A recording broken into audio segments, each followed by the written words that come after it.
নিজের উপার্জনের টাকায় নিজের পরিবারকে একটু আনন্দ দেওয়া, নিজের বাবা মাকে কোথাও ঘুরতে নিয়ে যাওয়ার অনুভূতিটা হয়তো একটু আলাদাই হয়, তা সে যতই ছোট ট্রিপ হোক না কেন। হ্যাঁ বন্ধুরা, আমার উপার্জনের টাকায় এই প্রথমবারের জন্য আমি আমার বাবা মাকে নিয়ে কোথাও ঘুরতে গেলাম, আর সেটা ছিল দীঘা। হ্যাঁ, তোমরা হয়তো প্রত্যেকেই দীঘা গেছো, বাট এই ঘোরাটা আমার কাছে অনেক স্পেশাল ছিল, বিকজ আমরা সপরিবারে গেছিলাম আর 2টো দিন আমরা অনেক মজা করে কাটিয়েছি। প্রথম দিন তো দীঘায় একটু সবাই টায়ার্ড ছিল, তাই আমরা হোটেল আর দীঘার সমুদ্রেই কাটিয়েছিলাম। নেক্সট দিনে আর্লি মর্নিংয়ে বেরিয়ে পড়েছিলাম সাইট সিনস দেখতে। প্রথমেই গেছিলাম শঙ্করপুর। দীঘা থেকে শঙ্করপুরের ডিস্টেন্স হলো 14 কিলোমিটার। অটোতে প্রায় 20-25 মিনিট টাইম লাগে, আর অটোতে পার পার্সন ভাড়া নেয় 30 থেকে 40 টাকা, সেটাও অটোওয়ালার উপরই ডিপেন্ড করে। বাট অনেস্টলি স্পিকিং, দীঘার বিচের থেকে শঙ্করপুরের বিচ আমার অনেক বেশি ভালো লাগলো, বিকজ দীঘার বিচটা এত ক্রাউডেড ছিল যে ওখানে নিঃশ্বাসটাও ঠিক করে নেওয়া যাচ্ছিল না। শঙ্করপুরের বিচে এসে একটু স্বস্তি পেলাম। এই সকালে স্নিগ্ধ সমুদ্র এত ভালো লাগছিল, আমার তো শঙ্করপুর থেকে দীঘায় ফিরতে ইচ্ছা হচ্ছিল না। শঙ্করপুরে বেশ অনেকক্ষণ টাইম কাটিয়েছিলাম আমরা।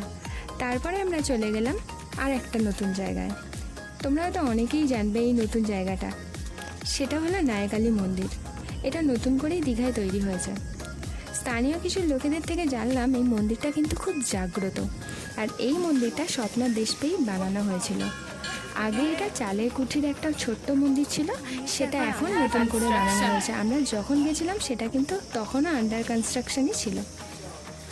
তবে এই মূর্তির একটা বিশেষত্ব হলো এই মূর্তিটা নাকি সাগরেই বসবাস করে, মানে মা কিন্তু সাগরেই বসবাস করে আর নৌকায় থাকেন মা।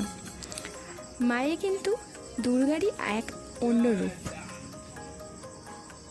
তোমরা ভালো করে দেখলে বুঝতে পারবে মা কিন্তু বাঘ আর মহিষের পিঠে অবস্থান করছে, আর মায়ের কাছে যা মানত করবে সেটাই নাকি পূর্ণ হয়, সেরকমই বলছিল পুরোহিত মশাই।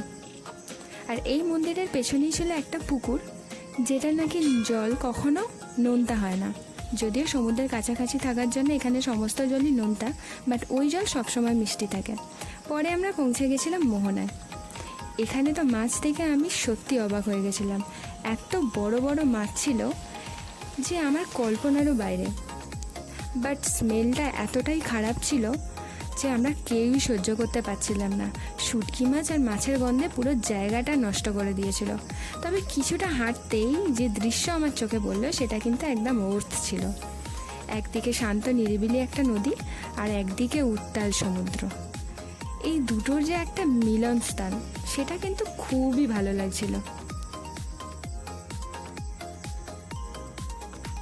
এই দুই সমুদ্র আর নদী মিলে এই জায়গাটা একটা অদ্ভুত সৌন্দর্য এনেছিল।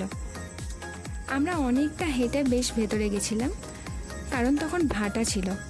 জোয়ার থাকলে কিন্তু এই জায়গাটা জলের নিচেই থাকে, তাই কেউ যেতে পারে না। বাট লাকিলি সেই সময় ভাটা থাকার কারণে আমরা একদম শেষ পর্যন্ত গেছিলাম। আর ওখানে অনেকে নেমেও ছিল, যদিও আমরা নামিনি, বিকজ ওইখানে রাস্তাটা অনেকটা ভয়ঙ্কর ছিল। আমরা অনেকক্ষণ মোহনায় কাটালাম। তারপরে এই দোকানটা আমার চোখে পড়লো। এই দোকানের সব জিনিসগুলো আমার ভীষণ পছন্দ হয়েছিল। বেশ কিছু জিনিস কিনলাম, আর বাড়িতে সবার জন্য আরও অনেক শপিংও করেছিলাম ওই দিন ইভিনিংয়ে, বিকজ পরের দিনে আমাদের ট্রেন ছিল। সবার জন্য কেনাকাটা হয়ে গেল, এবার বাড়ি আসার পালা। চলো দেখা হচ্ছে পরের ব্লগে। টাটা।